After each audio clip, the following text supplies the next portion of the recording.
Welcome back to Collecting Cars, everyone. What we have here is an ASM R1 Le Mans.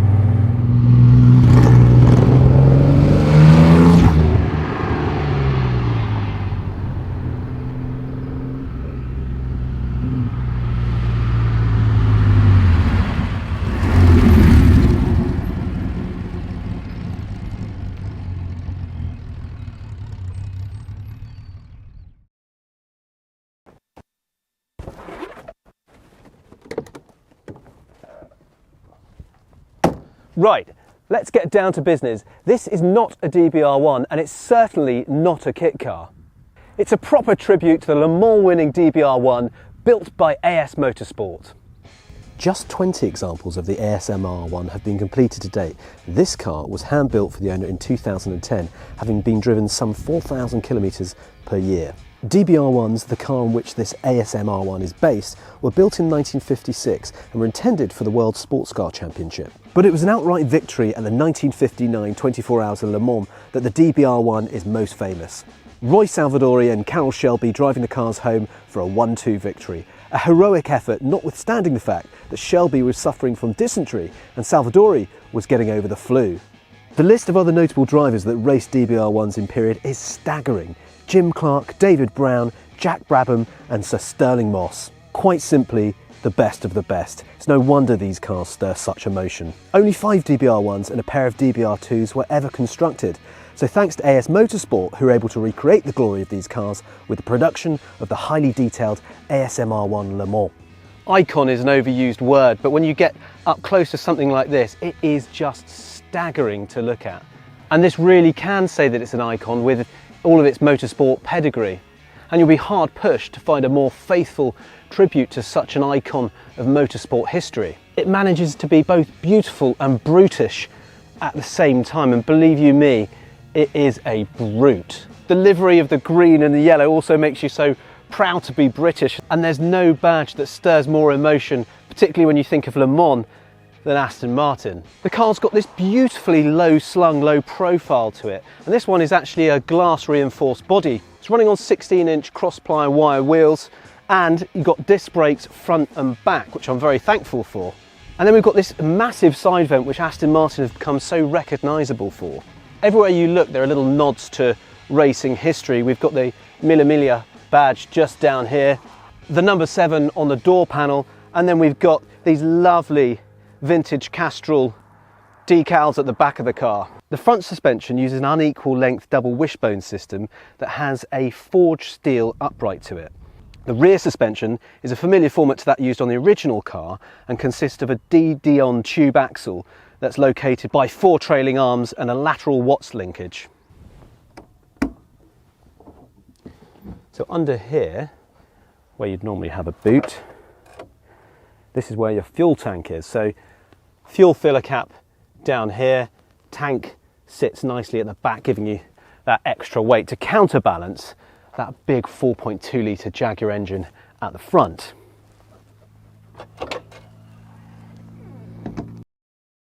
So you notice it's got a lovely clear rear to it, this, and there's no exhaust pipes out the back because they are round the side. And this is where the sort of fire and crackle comes out, and there's so 2 pipes out of the side here. Looks absolutely fabulous, this. And if you look in through this vent, you can see the 2 exhausts. The heart of this car comes from a Jaguar. The units are completely overhauled by VSE and or rebuilt to the customer's specifications.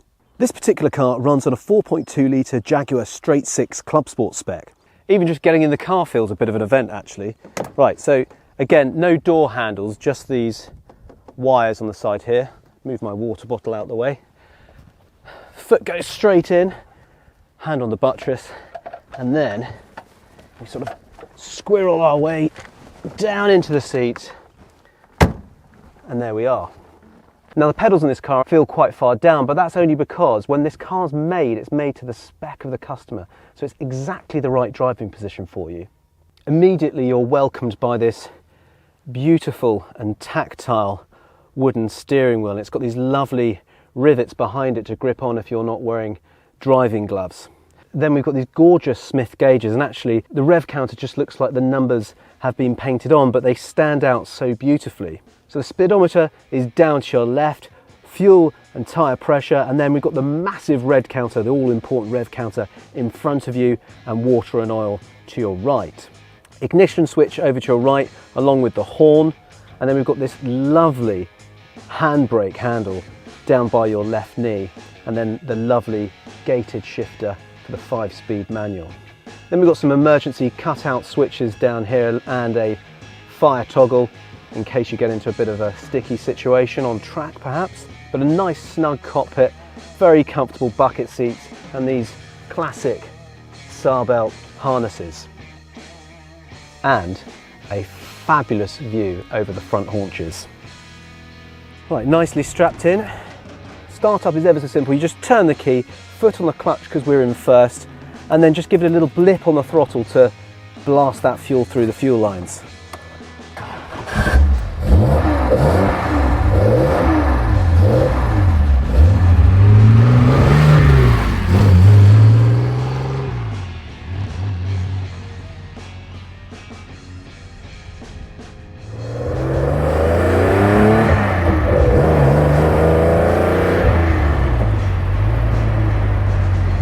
This is proper motoring, exposed to the elements, great big 4-litre Jaguar engine at the front, beautifully styled Aston Martin body,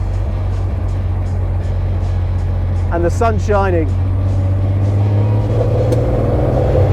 Oh, what a lovely sound, and such a lovely gated shifter as well. You can really throw it in confidently. I expected the clutch and the gear change on this to be so much heavier than it actually is, and it's actually a delight. Oh, what a place to drive something like this. Stunning scenery, a wonderful soundtrack from that Jaguar engine. What a delight. This is automotive heaven, this is.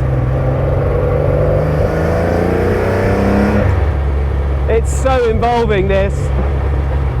You're kept busy, your hands moving all over the place, your bum wiggling away in the bucket seat.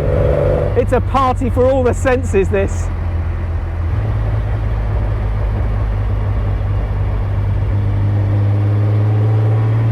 Cars like these just deserve to be driven like this one. It's not being babied, it's been out on many a tour and really loved and well used for its intended purpose.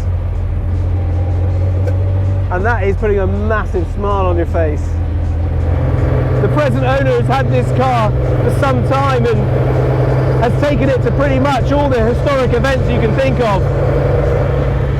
And it lived in the south of France, and you can imagine driving this around the hills there. I tell you, I'm quite comfortable with these lovely twisty roads on the south coast here. God, there's a beautiful view of the sea there as well. Just turn that indicator stalk off there, because every time you put that on, you've got this whining and whirring going away. God, it's such a physical experience. You really sort of get a proper workout when you're driving around in it, but it's such a pleasure. It really is. I mean, this is what motoring should be all about. It's fabulous, this thing. If you enjoy seeing collectible cars like this, then please subscribe to our channel and hit the bell icon for notifications. When you're making a video about a car or anything for that matter, you tend to be very focused at the job in hand. There's a lot to get through on a shoot, and often you're pushed for time. Locations might not be suitable and the elements might be against you, and that's before you start recording.